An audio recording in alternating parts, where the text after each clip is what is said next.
Scale বাস্তবায়ন না করেন অবস্থা করুণ পরিণতি করে ছাড়বো।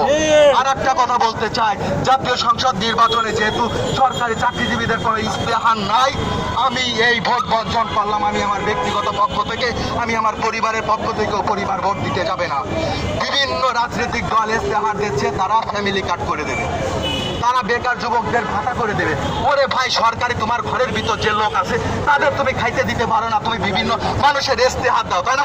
গল্প মারাও নাকি তুমি আমাদের সাথে? ফাইজলামি করো একটা, ফাইজলামির একটা সীমা থাকা দরকার আছে।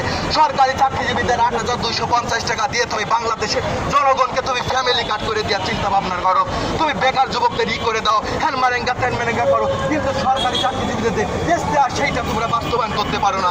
এত রং তামাশা কোন জায়গায়? এই যে দেখেন ভাই, 6 মাস অতিবাহিত হয়েছে, পে কমিশন গঠন হয়েছে।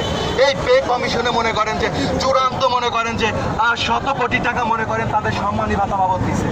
ওরে ভাই, সম্মানী ভাতা বাবদ তোমরা নিচ্ছে, তোমরা দ্রুত যদি এই পে কমিশনের সব কিছু ঠিক আছে, বেতন গ্রেড কমানোর জন্য তারা বিভিন্ন সংগঠন থেকে তারা দাবি জানাই যাচ্ছে। এখন ভাই চিন্তা করেন যে বিভিন্ন সংগঠন থেকে যদি দাবি জানায়, ঠিক আছে, কোনো কিছু পরিবর্তন হয় না, লাস্ট স্টেপে এসে তারা মনে করে যে আমাদের সাথে যে যা হবে তাই, নিম্ন গ্রেড 20,000 টাকা আর সর্বসকলে 1,60,000 টাকা।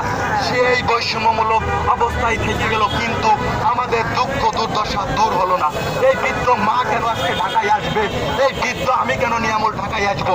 আপনাদের আর একটা কথা বলি, যদি পে স্কেল বাস্তবায়ন না করেন, ইতিহাস সাক্ষী হয়ে থাকবে একজন সরকারি চাকরিজীবীদের সাথে যেভাবে নির্মম অত্যাচার করছেন, যেভাবে আমাদের পেটে লাথি দিয়েছেন, আমাদের সন্তানের লেখাপড়া করাইতে পারে না, যেভাবে আপনারা আমাদের সাথে কি করছেন, এইটা বাংলার জনগণ মেনে যাবে না।